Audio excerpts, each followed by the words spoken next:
Dalam dunia pendidikan, suara murid seringkali tenggelam di antara tuntutan kurikulum dan target capaian. Padahal setiap murid memiliki cara berpikir dan cara mengekspresikan dirinya yang unik. Assalamualaikum warahmatullahi wabarakatuh. Perkenalkan, nama saya Renaldi Jatung, guru pendidikan Pancasila di SMP Negeri 2 Manggarai. Dalam video inovasi pembelajaran ini, saya akan menampilkan proses pembelajaran yang berjudul Merdeka, menyuarakan ekspresi, refleksi, dan demokrasi melalui pembelajaran mendalam. Sebuah inovasi pembelajaran yang menekankan pada prinsip berkesadaran, bermakna, dan mengembirakan, yang dibingkai oleh nilai-nilai kebangsaan agar murid mampu bernalar kritis serta menghargai perbedaan pendapat. Selamat menyaksikan.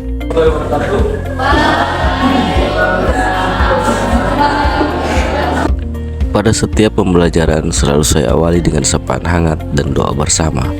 Momen sederhana yang menumbuhkan kedekatan dan rasa hormat di antara guru dan juga murid. Dengan bantuan absensi digital, saya memastikan setiap anak hadir bukan hanya secara fisik, tetapi juga dengan hati yang siap belajar dan berkolaborasi. Setelah mengikuti pembelajaran, murid diharapkan mampu yang pertama menunjukkan sikap menghargai. Setelah menciptakan suasana belajar yang nyaman, saya sebagai guru mengajak murid memahami arah dan tujuan pembelajaran hari ini. Bersama, kami meninjau kembali materi sebelumnya dan mengaitkannya dengan topik yang baru, agar setiap murid menyadari bahwa belajar bukan sekedar mengingat, tapi membangun makna dan pengetahuan yang telah mereka miliki. Nanti Pak kirimkan di storybooknya. Storybook adalah sebuah buku. Pembelajaran saya awali dengan storybook digital yang dibuat menggunakan Gemini AI, sebuah cerita tentang kemerdekaan berpendapat yang dikemas ringan dan dekat dengan kehidupan mereka.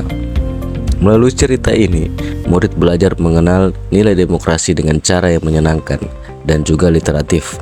Setiap paragraf mereka baca dengan rasa ingin tahu, seolah-olah menemukan makna baru dari kebebasan berpendapat.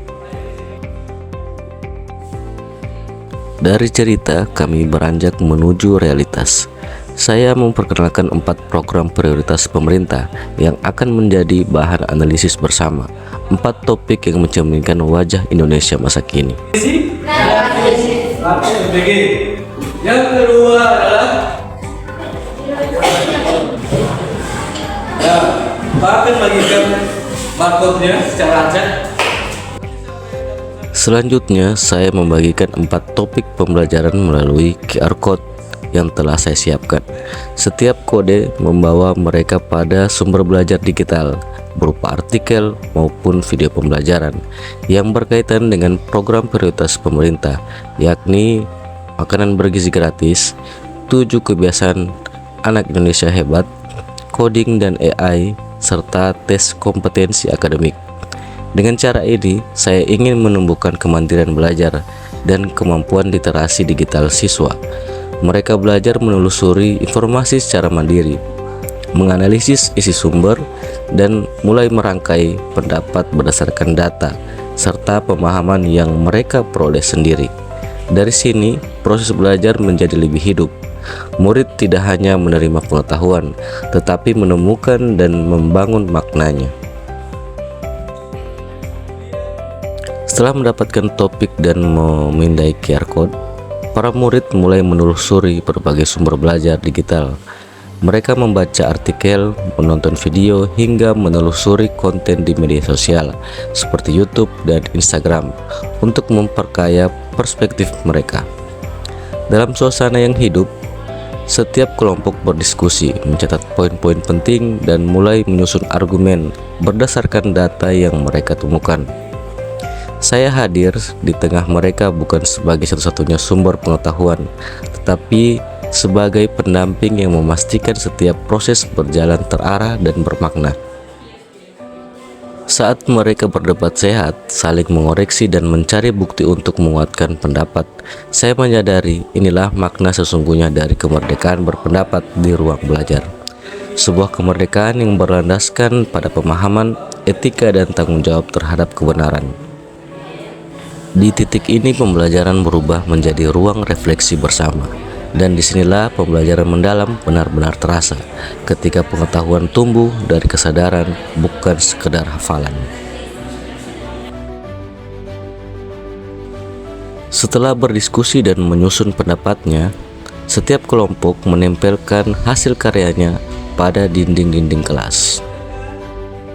Karena pembelajaran ini berlangsung di jam terakhir, saya selingi dengan ice breaking sederhana, agar suasana tetap segar dan semangat belajar tetap terjaga.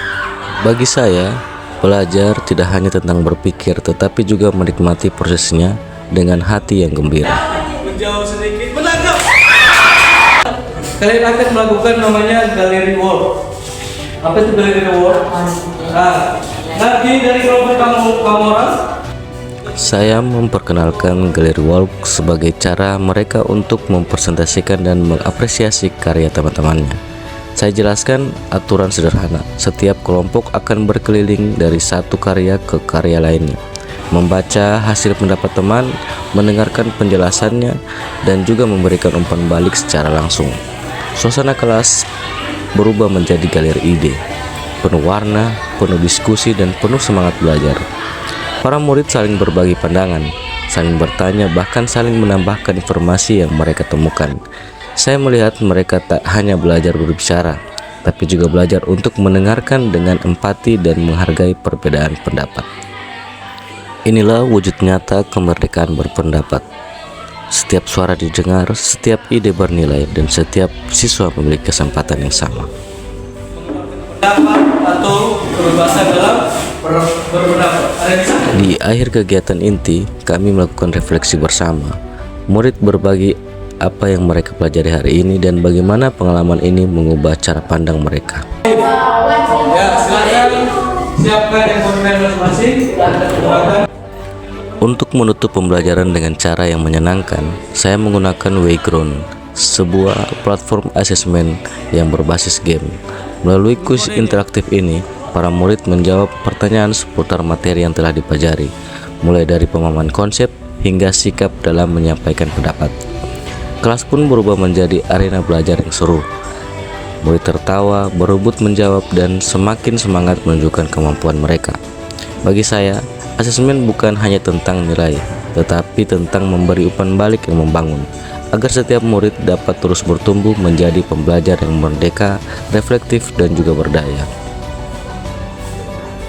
Nah, sudah masuk di penutup ya? Pembelajaran hari ini diakhiri dengan kebersamaan yang hangat. Murid dan guru bersama-sama menyimpulkan hasil belajar, menegaskan kembali makna kemerdekaan berpendapat yang mereka alami secara nyata di kelas. Di setiap senyum, di setiap pendapat yang tersampaikan, dan setiap doa yang terucap, ada semangat belajar yang tumbuh. Assalamualaikum warahmatullahi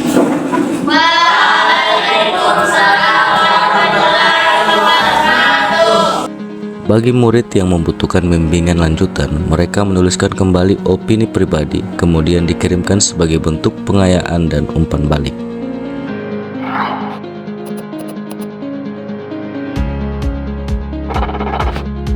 Awalnya saya malu, takut salah waktu disuruh kasih pendapat. Tapi setelah dijelaskan sama Pak Renaldi, kalau setiap pendapat itu penting dan boleh beda, asal sopan, saya jadi lebih berani untuk menyatakan pendapat. Terima kasih. Belajar kali ini seru sekali, karena kami bisa belajar kelompok dan bahas hal-hal yang nyata, kayak makanan bergizi, gratis, sama AI, jadi bukan cuma teori. Melalui proses pembelajaran ini, saya belajar bahwa setiap suara murid adalah potensi yang perlu dihargai. Dengan pendekatan pembelajaran mendalam, dipadukan dengan pemanfaatan teknologi, murid mampu membangun pengalaman belajar mulai dari memahami, mengaplikasikan, serta merefleksikan. Semoga praktik baik ini dapat menginspirasi kita semua untuk terus menghadirkan pembelajaran yang mindful, meaningful, dan joyful. Wassalamualaikum warahmatullahi wabarakatuh.